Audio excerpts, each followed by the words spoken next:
بسم اللہ الرحمن الرحیم۔ الفضل 10 مارچ 2023 بروز جمعۃ المبارک۔ الفضل ڈائجسٹ، مرتبہ محمود احمد ملک۔ اس کالم میں ان اخبارات و رسائل سے اہم و دلچسپ مضامین کا خلاصہ پیش کیا جاتا ہے جو دنیا کے کسی بھی حصے میں جماعت احمدیہ یا ذیلی تنظیموں کے زیر انظام شائع کیے جاتے ہیں۔ حضرت مسیح موعود علیہ السلام کا انقلاب انگیز لٹریچر، حصہ دوم، آخر۔ روزنامہ الفضل، رواں 4 اور 5 جنوری 2013 میں مکرم مولانا عبدالسمیع خان صاحب کا ایک مضمون شائع ہوا ہے جس میں سیدنا حضرت اقدس مسیح موعود علیہ السلام کے انقلاب انگیز لٹریچر کے 17 پہلو تفصیل سے بیان کیے گئے ہیں۔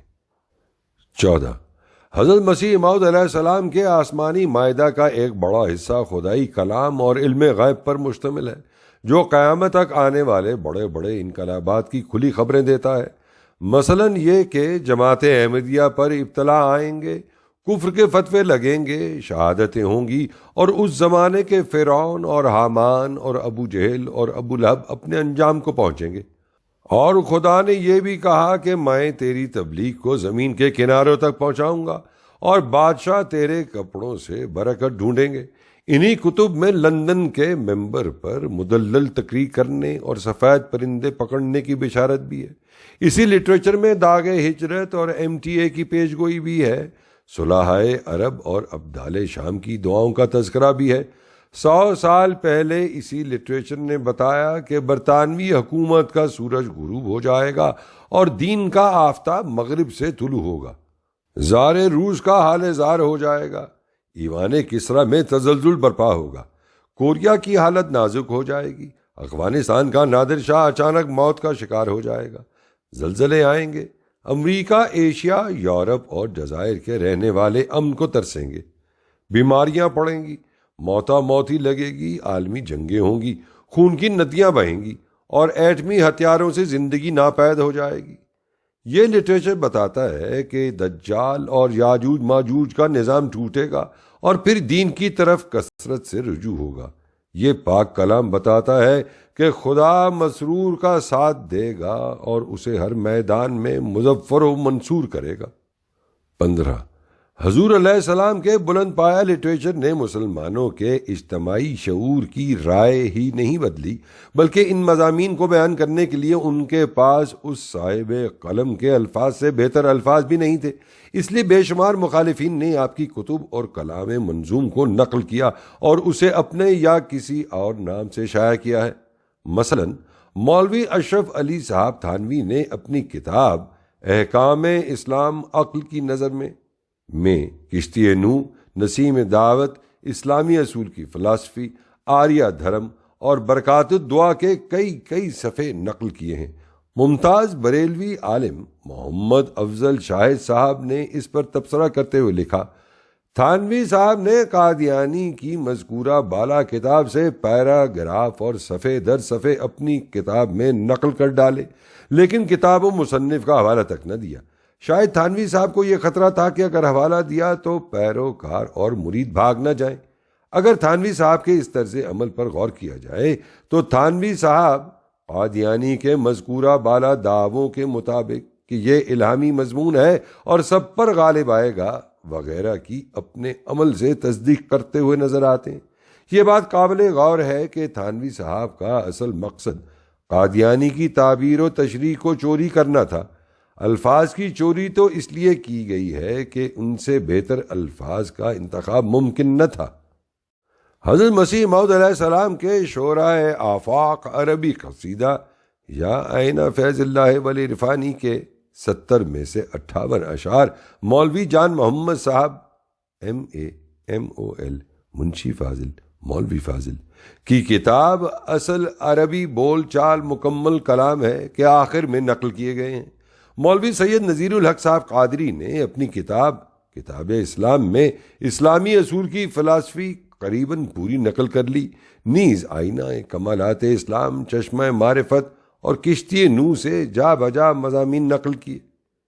پیر کرم شاہ الازہری، جن کو عصر حاضر کا مجدد کہا جاتا ہے، انہوں نے حضرت مسیح موعود علیہ السلام کی مشہور فارسی نعت جانو دلم فدائے جمال محمد است، اپنے رسالہ ضیاء حرم میں بغیر نام کے شائع فرمائی۔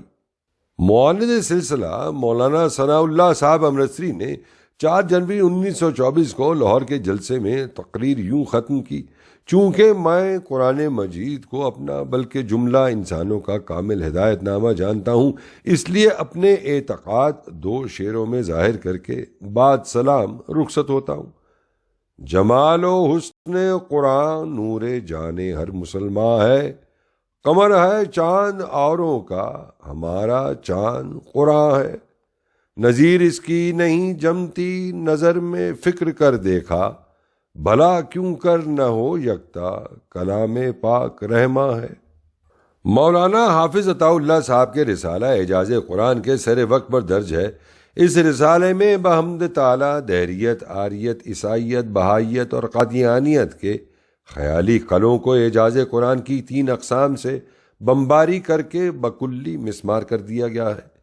مولانا نے اس بمباری کے لیے یہ دلچسپ طریق اختیار کیا کہ رسالے کے صفحہ 104 پر در مداح قرآن کے زیر عنوان حضرت مسیح موعود علیہ السلام کی یہ نظم شائع کی: جمال و حسن قرآن نور جان ہر مسلمان ہے، قمر ہے چاند اوروں کا، ہمارا چاند قرآن ہے، اور بعض شعروں میں تصرف بھی کر دیا۔ مجلس ختم نبوت پاکستان کے رہنماؤں نے فروری 1971 میں انگریزی زبان میں ایک رسالہ ارکان اسمبلی میں تقسیم کے لیے شائع کیا، جس کا نام تھا an appeal to the members of National Assembly of Pakistan. اس میں احمدیوں کو غیر مسلم اقلیت قرار دینے کا مطالبہ کیا اور حضرت مسیح موعود علیہ السلام کے درج ذیل 2 اشعار بھی لکھے، جن کو ڈاکٹر اقبال سے منسوب کر دیا: ہست او خیر الرسل خیر الانام، ہر نبوت را برو شد اختتام، ختم شد ہر نفس پاکش ہر کمال، لا جرم شد ختم ہر پیغمبر۔ 16 حضرت مسیح موعود علیہ السلام کے آب حیات نے اردو زبان کو بھی نئی زندگی سے ہمکنار کیا۔ چنانچہ ماہ دسمبر 1913 میں آل India Mohammedan Anglo oriental educational conference کا 27واں اجلاس آگرہ میں منعقد ہوا، جہاں خواجہ غلام الثقلین نے اپنے خطبہ صدارت میں خاص طور پر ان مشاہیر کا ذکر کیا جنہوں نے اردو کی ترقی میں نمایاں حصہ لیا۔ آپ نے حضور علیہ السلام کو بھی ان مایہ ناز ہستیوں کی صف میں شمار کیا جن کو آج اردو زبان میں بطور سند پیش کیا جاتا ہے۔ کرزن گزٹ کے ایڈیٹر جناب مرزا حیرت صاحب دہلوی نے تحریر فرمایا: مرحوم کی وہ اعلیٰ خدمات جو اس نے آریوں اور عیسائیوں کے مقابلے میں اسلام کی ہیں وہ واقعی بہت ہی تعریف کی مستحق ہے۔ اس نے مناظرہ کا بالکل رنگ ہی بدل دیا اور ایک جدید لٹریچر کی بنیاد ہندوستان میں قائم کر دی۔ بحیثیت ایک مسلمان ہونے کے ہم اس بات کا اعتراف کرتے ہیں کہ کسی بڑے سے بڑے آریہ اور بڑے سے بڑے پادری کو یہ مجال نہ تھی کہ وہ مرحوم کے مقابلے میں زبان کھول سکتا۔ اگرچہ مرحوم پنجابی تھا مگر اس کے قلم میں اس قدر قوت تھی کہ آج سارے پنجاب بلکہ بلندی ہند میں بھی اس قوت کا کوئی لکھنے والا نہیں۔ اس کا پرزور لٹریچر اپنی شان میں بالکل نرالا ہے، اور واقعی اس کی بعض عبارتیں پڑھنے سے ایک وجد کی سی حالت طاری ہو جاتی ہے۔ اس نے ہلاکت کی پیش گوئیوں، مخالفتوں اور نکتہ چینیوں کی آگ میں سے ہو کر اپنا راستہ صاف کیا اور ترقی کے انتہائی عروج تک پہنچ گیا۔ 17 آج دنیا جنگ اور تباہی کے دہانے پر کھڑی ہے، مگر حضرت مسیح موعود علیہ السلام کی مقدس کتب اور تعلیمات یہاں بھی انسان کو نجات اور صلح کا پیغام دیتی ہیں۔ فرماتے ہیں: صدق سے میری طرف آؤ، اسی میں خیر ہے، ہیں درندے ہر طرف، میں عافیت کا ہوں حصار۔ یہ کتب تمام بانیان مذاہب اور قومی پیشواؤں کی تعظیم کی تعلیم دیتی ہیں۔ یہ کتب ہر قسم کے جبر و اکراہ کی نفی کر کے آزادی ضمیر و مذہب کا اعلان کرتی ہیں۔ یہ کتب انسان کو اولو الامر کی اطاعت اور قانون کی پابندی اور اعلیٰ اخلاق کی تعلیم دیتی ہیں۔ حضرت مسیح موعود علیہ السلام فرماتے ہیں: دنیا کی بھلائی اور امن اور صلح کاری اور تقوی اور خدا ترسی اسی اصول میں ہے کہ ہم ان نبیوں کو ہرگز کاذب قرار نہ دیں جن کی سچائی کی نسبت کروڑا انسانوں کی صدہ برسوں سے رائے قائم ہو چکی ہو اور خدا کی تائیدیں قدیم سے ان کے شامل حال ہوں، اور میں یقین رکھتا ہوں کہ ایک حق کا طالب، خواہ وہ ایشیائی ہو خواہ یورپین، ہمارے اس اصول کو پسند کرے گا اور آہ کھینچ کر کہے گا کہ افسوس ہمارا اصول ایسا کیوں نہ ہوا۔ تحفہ قیصریہ۔ آپ علیہ السلام نے اپنی آخری کتاب کا نام ہی پیغام صلح رکھا ہے۔ آج واحد جماعت جو یوم پیشوا یعنی مذاہب مناتی ہے اور جس کا ہر فرد اپنے اپنے ملک و قوم کا وفادار ہے، اور اس کے دامن پر ظلم برداشت کرنے کے زخم تو ہیں، ظلم کرنے کا ایک داغ بھی نہیں، وہ جماعت احمدیہ ہے۔ حقیقت یہ ہے کہ مسیح موعود کے انقلاب انگیز لٹریچر نے دنیا میں تبدیلی کی وسیع اور ٹھوس بنیاد رکھ دی ہے، اور جمالی شان سے یہ انقلاب دلوں اور سینوں میں دھڑکن بن رہا ہے، اور وہ وقت دور نہیں جب یہ انقلاب اپنی معراج کو پہنچے گا اور انسانیت کا پورا وجود ایک نئے لبادے میں نظر آئے گا، اور وہ نئی اقوام متحدہ نظر آئے گی جس کا چارٹر سلامتی کے شہزادے کے ہاتھ سے لکھا گیا ہے۔ آپ علیہ السلام فرماتے ہیں، میں بڑے دعوے اور استقلال سے کہتا ہوں کہ میں سچ پر ہوں۔ خدا تعالیٰ کے فضل سے اس میدان میں میری ہی فتح ہے، اور جہاں تک میں دوربین نظر سے کام لیتا ہوں، تمام دنیا اپنی سچائی کے تحت اقدام دیکھتا ہوں، اور قریب ہے کہ میں ایک عظیم الشان فتح پاؤں، کیونکہ میری زبان کی تائید میں ایک اور زبان بول رہی ہے، اور میرے ہاتھ کی تقویت کے لیے ایک اور ہاتھ چل رہا ہے جس کو دنیا نہیں دیکھتی مگر میں دیکھ رہا ہوں۔ میرے اندر ایک آسمانی روح بول رہی ہے جو میرے لفظ اور حرف کو زندگی بخشتی ہے، اور آسمان پر ایک جوش اور ابال پیدا ہوا ہے جس نے ایک پتلی کی طرح اس مشت خاک کو کھڑا کر دیا ہے۔ ہر یک وہ شخص جس پر توبہ کا دروازہ بند نہیں، ان قریب دیکھ لے گا کہ میں اپنی طرف سے نہیں ہوں۔ کیا وہ آنکھیں بینا ہیں جو صادق کو شناخت نہیں کر سکتی؟ کیا وہ بھی زندہ ہے جس کو اس آسمانی صدا کا احساس نہیں؟ ازالہ اوہام، روحانی خزائن، جلد 3 صفحہ 403۔